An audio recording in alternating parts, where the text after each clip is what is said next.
Welcome back, YouTube viewer. I see you. I see you. And today, I came to read to you again. And I wanted to follow some of my own advice. So, I've been telling people about how, the reason they make you read Huckleberry Finn when you're very young is because they don't want you to read it as an adult. They don't want you putting all of those concepts together.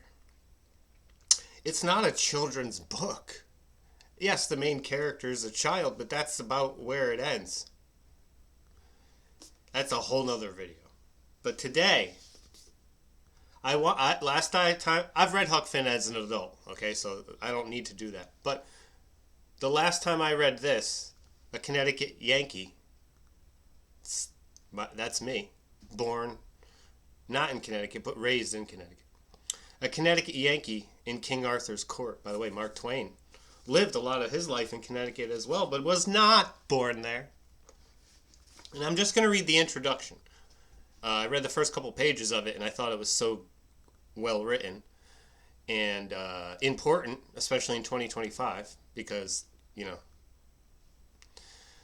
nothing has changed since this was written. And I do believe, if I'm not mistaken, this is the first book about time travel. I could be mistaken. It's one of. If it's not the first book about time travel, it's one of the first books that includes time travel. And our introduction is with an introduction by Leland Krauth. Leland Krauth are his. Okay, here we go.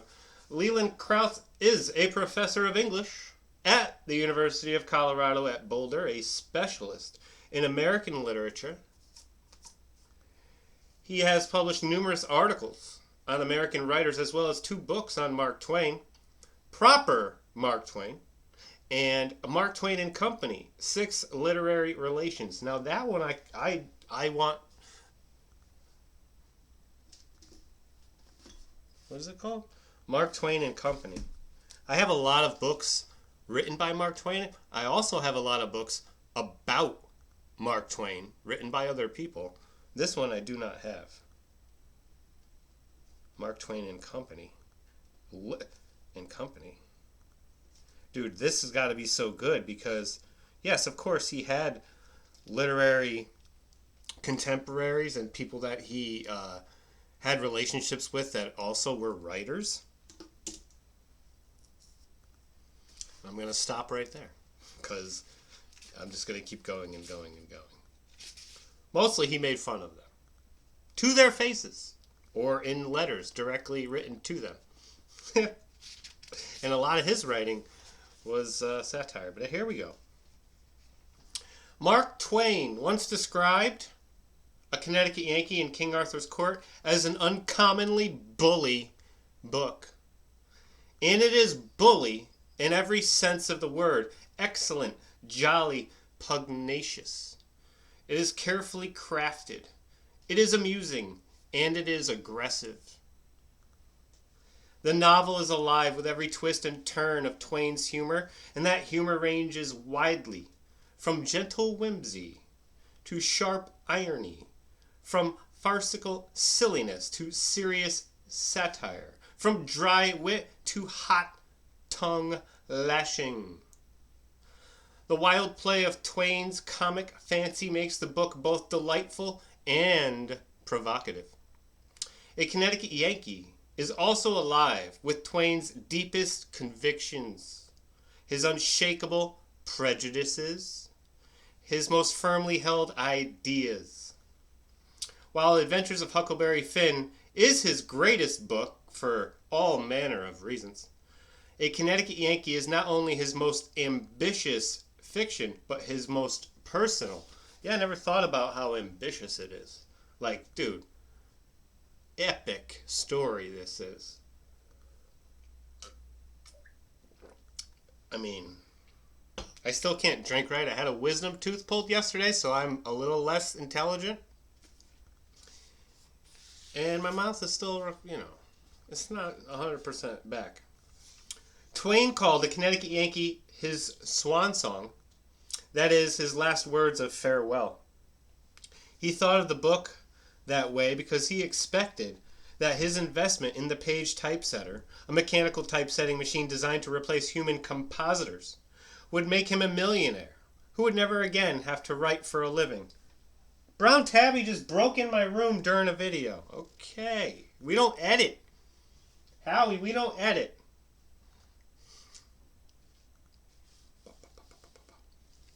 Millionaire who would never again have to write for a living as he had been doing for more than 20 years. Yeah, you see, almost like I'm kind of mirroring in some respect in making content for money. I could do other things, right? Do I want to? What comes natural to me? This, entertaining. What comes natural to Mr. Twain? Writing, obviously. And entertaining. He's one of the rare examples of a writer who actually goes out of the house and is also socially adept. Because those two things don't usually intermingle. Right, Howie? Best little cat who we talk about. He's like, could you please come outside? Yes, I'm going to come outside. But his hopes for fortune from a mechanical invention were constantly met by failure, and the representation of technology in the novel as both desirable and destructive no doubt reflects his own rising and falling experience. In one sense, however, A Connecticut Yankee is a Twainian swan song. Twainian, I don't know if I've read that word before. For it is a rich, full summation of his principal ideas and attitudes, but the tenor of the song is uncertain. Is it a paean to progress and human striving, or is it a lament over civilization and human failing? Both of those can be true, Leland. Don't fall for the polarization trick of our modern society where it has to be this or that. There's things called subtleties and gray, come on, Leland. That was kind of lazy, that last little bit. Twain composed A Connecticut Yankee in spurts. Some short, some long, beginning in late 1885 and ending early in 1889.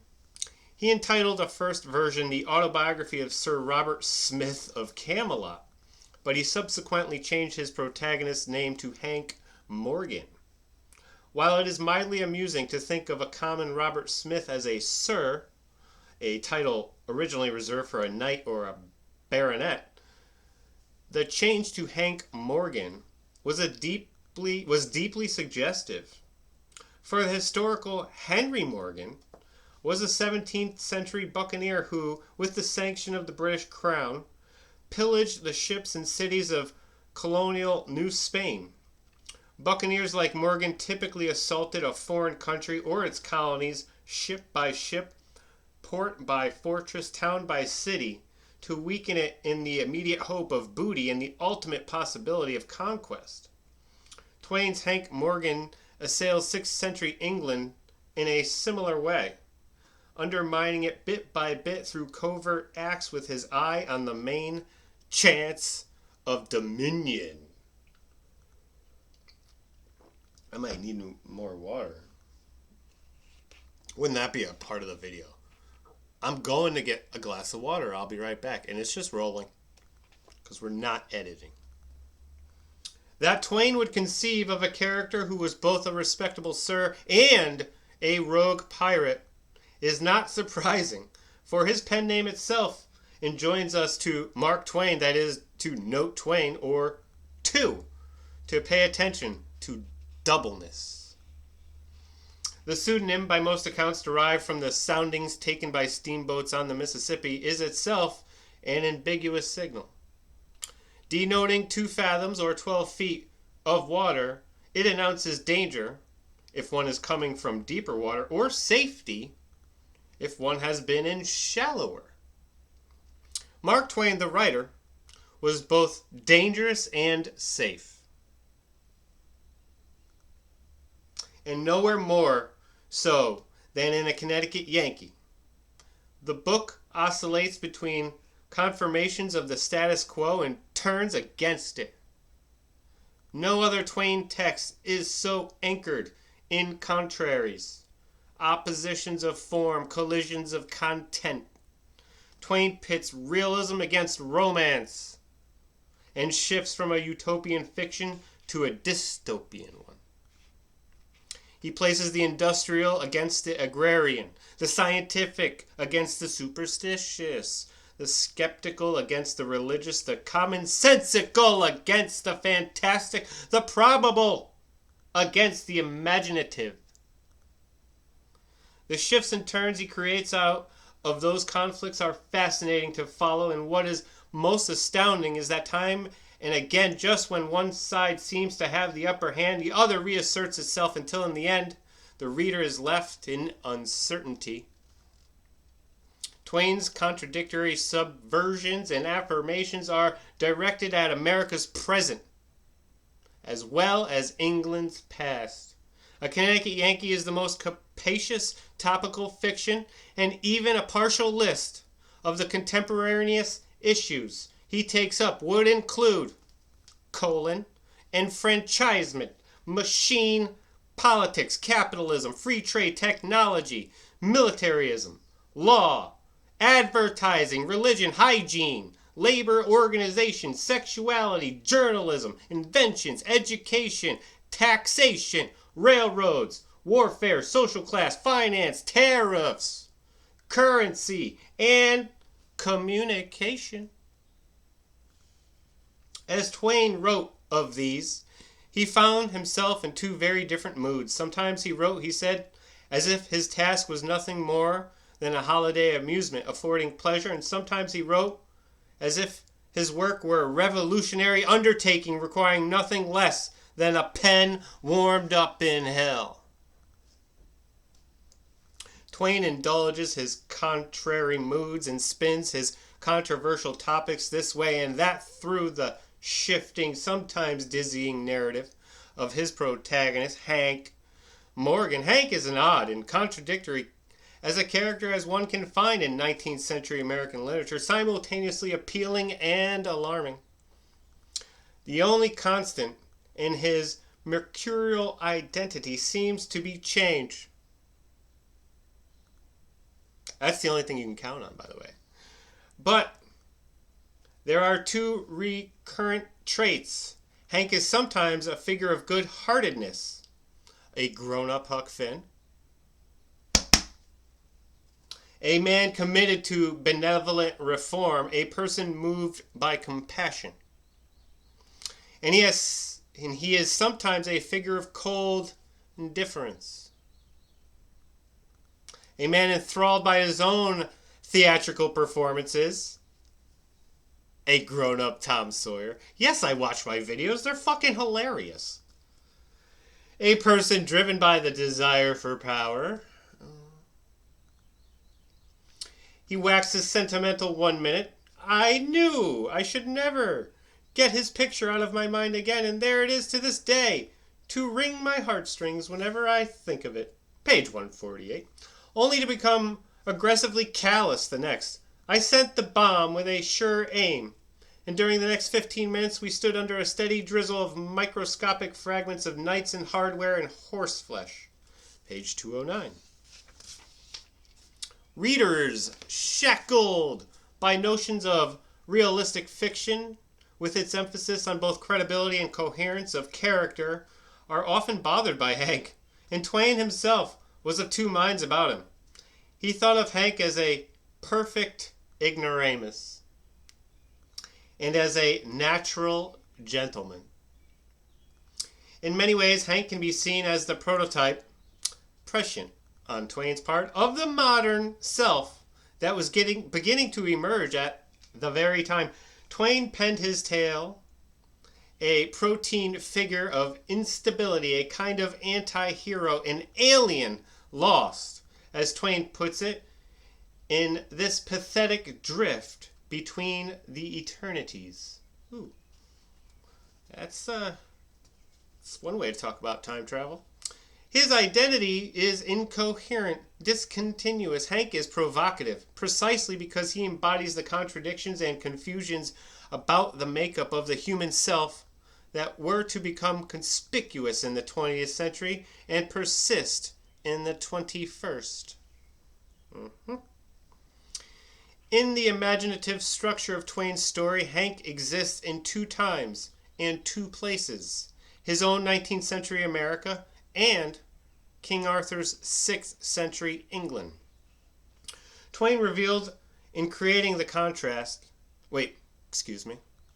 Twain reveled in creating the contrast, but he was also uncertain about both periods and both countries.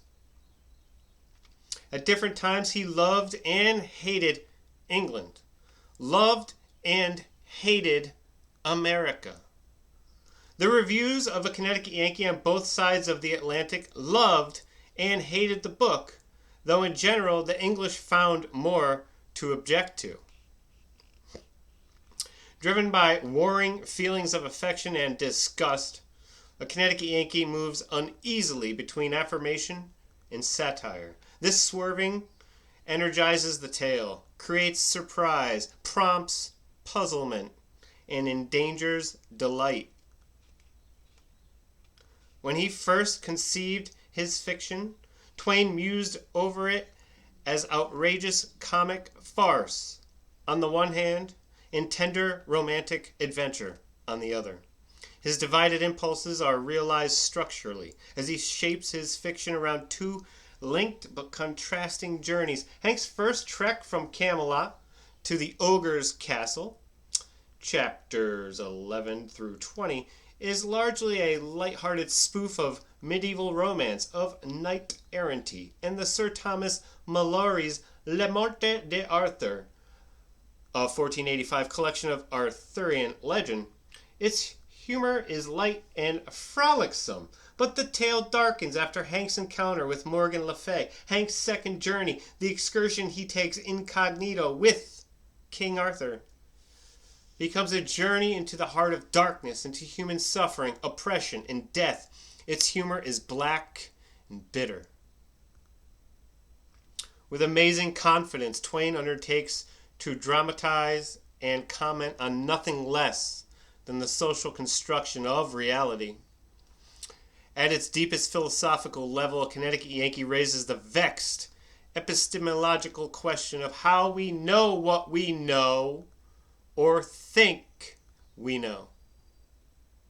Insinuated into Hank's narrative are two contrary views: that reality is grasped through empirical experience, and that it is created by subjective perception.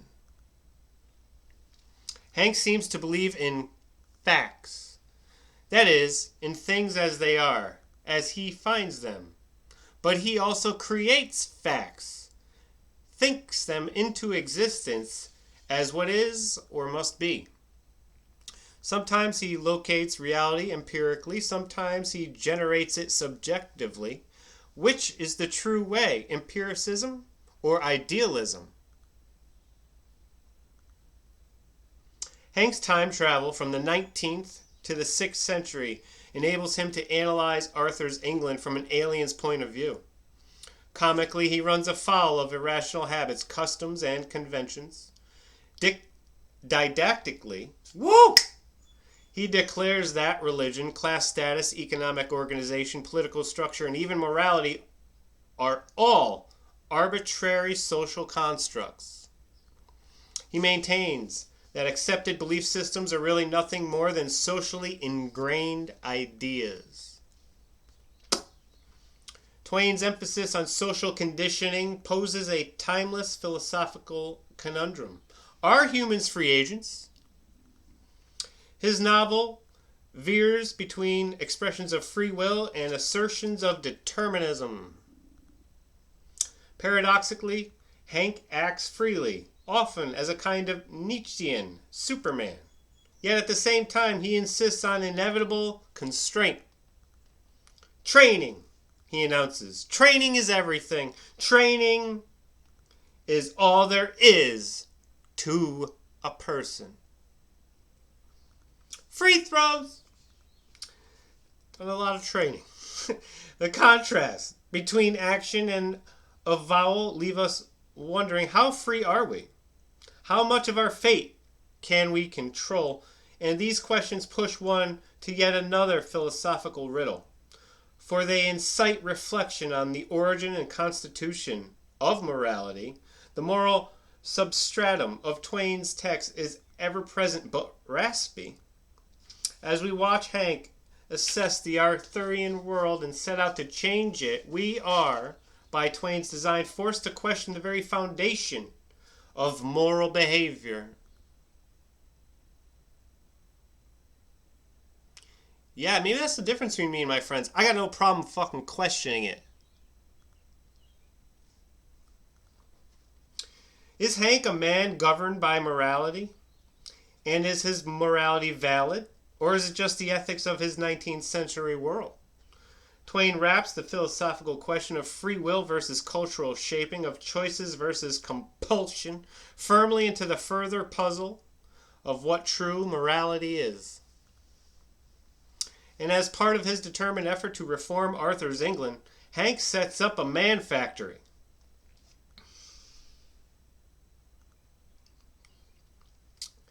Though it is never visible, only alluded to, the factory is designed to reshape men. The original manosphere. Ha! Woo! Hank sends it to every downtrodden commoner who shows any trace of spirit, any spark of independence. Such manufacturing of the human raises troubling issues, of course. Ha! The largest is whether or not humans should be deliberately formed by social institutions. Too late. Too late, bro. You be scrolling, you be forming yourself, but actually, they forming you. That's right. That's right. That's why you all are fucking sane. God, I'm sick of you fucking drones, bro. The more I read Twain, anyway, where was I? On the face of it, the factory retooling seems an admirable effort to form a man of pride, self-reliance, and free thought, all valued American traits. But the process is objectionable since it mass produces one specific type of man. It suggests dehumanization as well as uniformity. Twain's tale thus anticipates such later fictions of enforced social change, such as George Orwell's 1984 and Aldous Huxley's Brave New World, anti-utopian novels in which the future is simply and horrifyingly controlled through social engineering.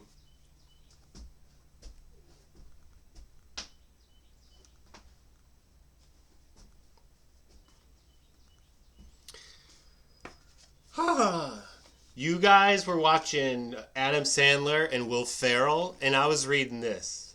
And that's why we're different. And that's why I'm funny, and you're not. Oh, boy! Okay, The Man Factory also prompts this question, troubling to Twain's time, unresolved in ours. What constitutes true manhood? I tell you one... Never mind. As with so many things in this vibrant but tricky novel, there are conflicting answers. Twain mocks the warrior knights, clearly dismissing their lust for conflict, their obsessive displays of martial prowess, and their will to master as so much antiquated muddle-headedness. They are men run amok in the exertion of a false concept of manliness. They are, of course, governed by what Hank takes to be an equally bogus, chivalric idea. As telling counterpoint, Twain makes King Arthur a man of tenderness rather than of violence. To affirm this very different type of manhood, Twain, in one poignant sense, has the king carry gently a young girl dying of smallpox to her expiring mother, indifferent to his own health, moved only by compassion. He epitomizes a controversial kind of soft manhood. Hank is knight-like, prone to violence on the one hand, and Arthur-like, given to gentle care on the other. The dichotomy is no doubt rooted in Twain himself, but it is also symptomatic of his time, which experienced a crisis in the socially determined ideal of manhood. Was the true man tough and aggressive, or tender and sacrificing? Why does it have to be one or the other? God damn, Leland, right? Again, that's like the polarization trap. It could be both. Balance. Hello.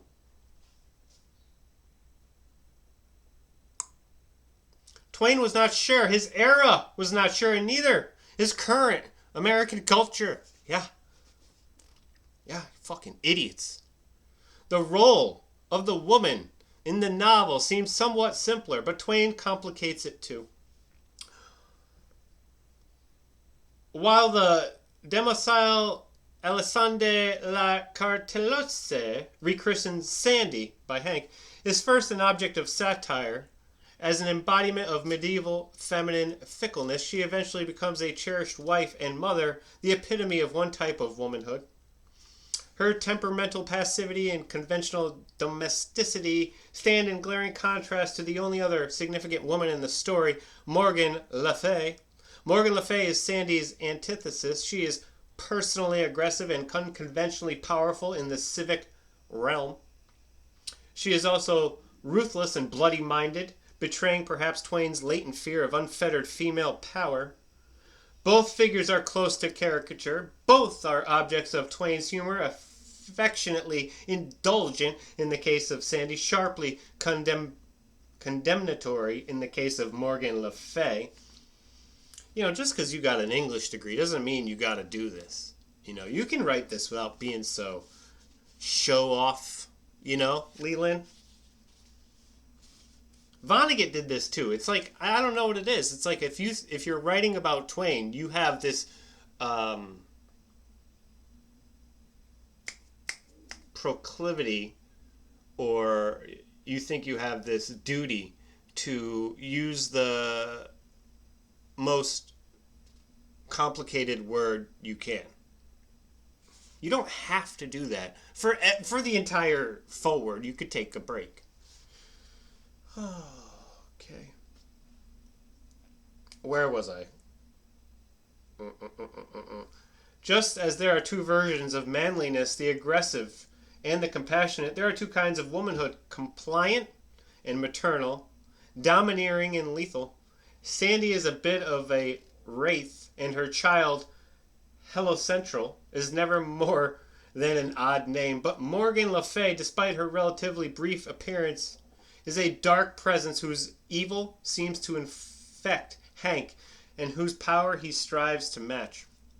While Sandy is the approved kind of woman, what Twain's age thought of as the true woman, Morgan Le Fay is a very different version of womanhood plucked from ancient legend, a woman liberated and empowered, beautiful and savage.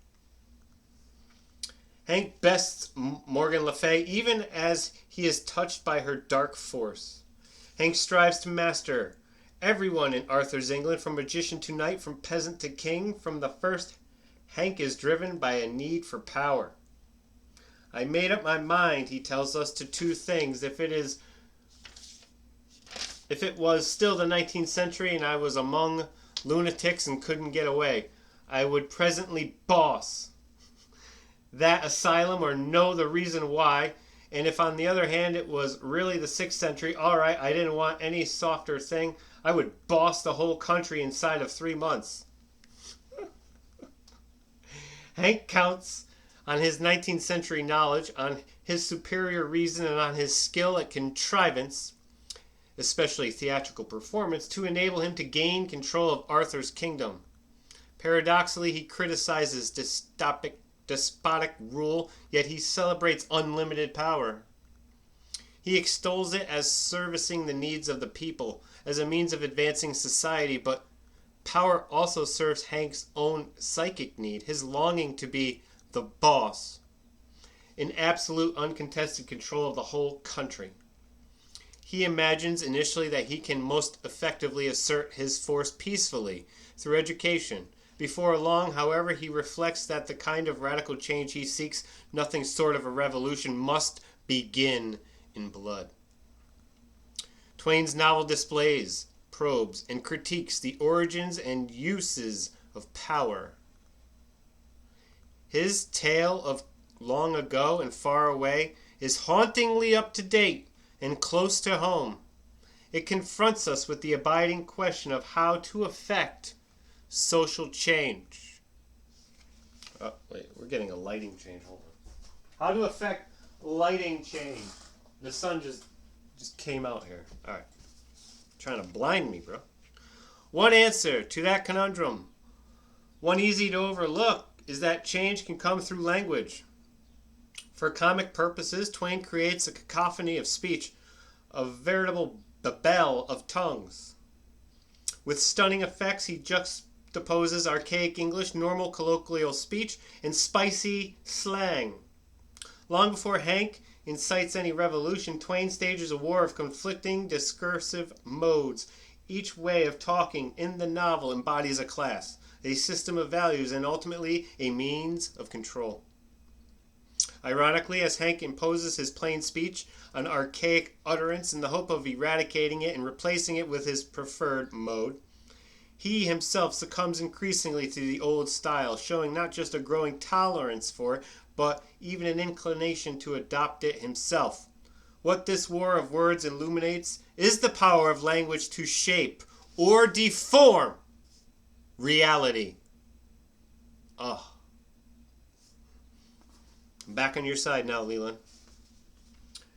Power is an ever-present issue in A Connecticut Yankee. Twain himself often reveled in power and often ridiculed it. He imagined its beneficent use and witnessed its malevolent use. Malevolent? I don't know that word. I know the word, but I don't know how to say it because I'm self-taught. Autodidact. Yeah, baby. When he knew for certain, what he knew for certain was that it was a force to reckon with in Arthur's time, in Hank's time, in any time. He was profoundly suspicious of it, announcing dogmatically in one speech, power, when lodged in the hands of a man, means oppression, ensures oppression. The oppression generated by power seems to extend unendingly. In his narrative, Hank compares himself to Robinson Crusoe, Christopher Columbus, and Hernando Cortez. Figures engaged in a struggle for survival, discovery, and conquest, respectively, whether by accident or design. However, they all arrive at a position of domination and control. Obliquely reflecting these famous men, a shipwreck, a voyager, and a conquistador, Hank Morgan may represent another kind of power, the colonizer. Twain's novel seems to transcend its historical and geographical bounds to become a fable of imperialism. Yeah. The end of the novel, not to be given away here. I know. I was wondering.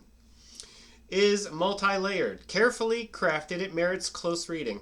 Just like Huck Finn, dude, the ending you have to read more than once. Against obvious cataclysm, Twain subtly suggests sources of endurance, but one must be alert to catch the slight in the face of the evident. There are, in any case, two figures who loom in the end as especially significant. Merlin and Clarence. Merlin emerges at the close as a cautionary emblem of one fate of humor. Against that, however, Twain posits Clarence, something of a humorist himself, He suggests at one point that monarchs be replaced by cats.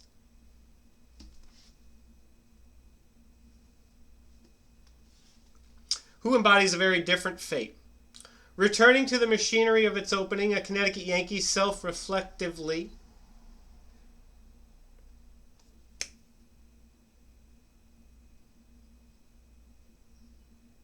Okay. Hold on. Returning to the machinery of its opening, a Connecticut Yankee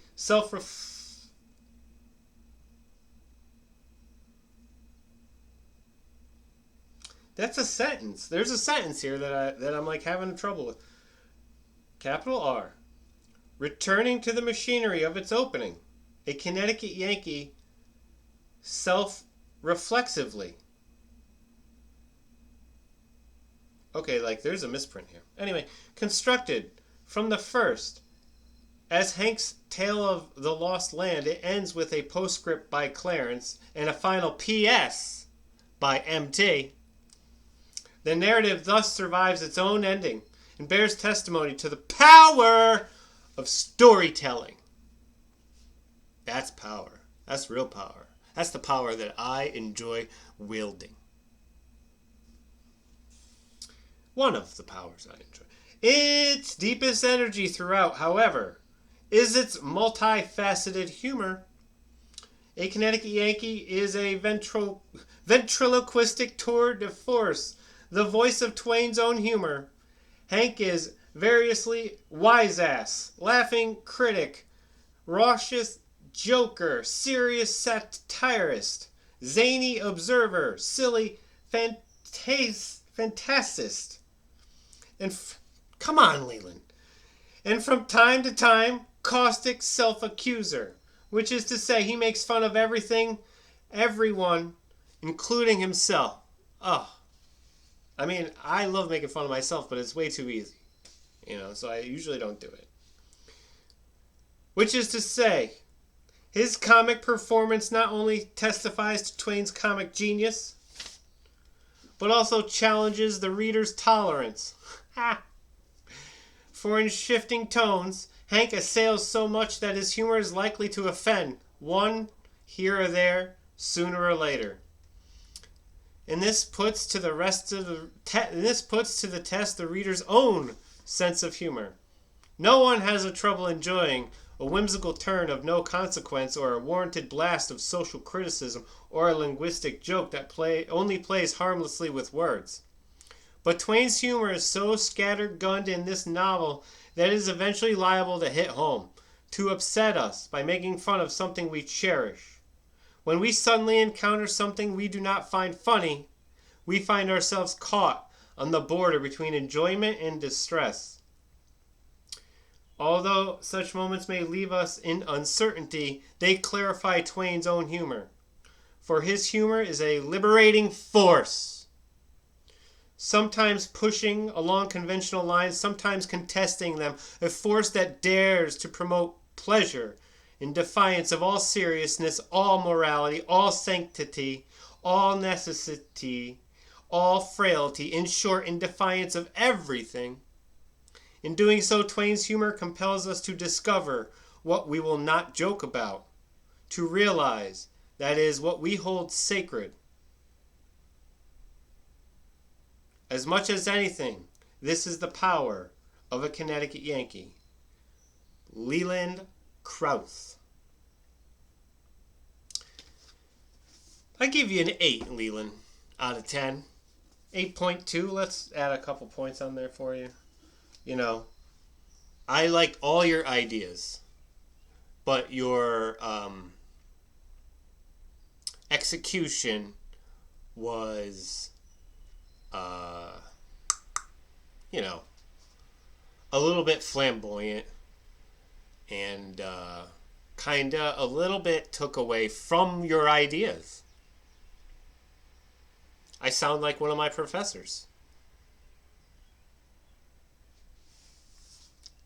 You know what? Give you a 9, because that's an A. An 8 is a B. And I had an English professor dare give me a B+.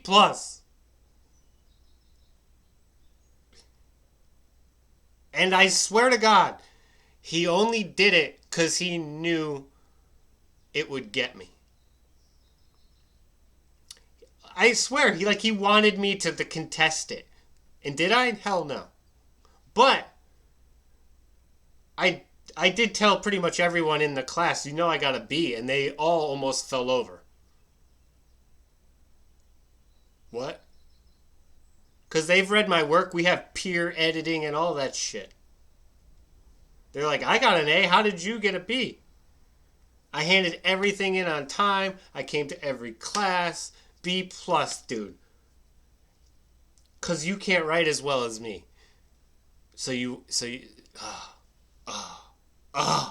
Anyway, I digress.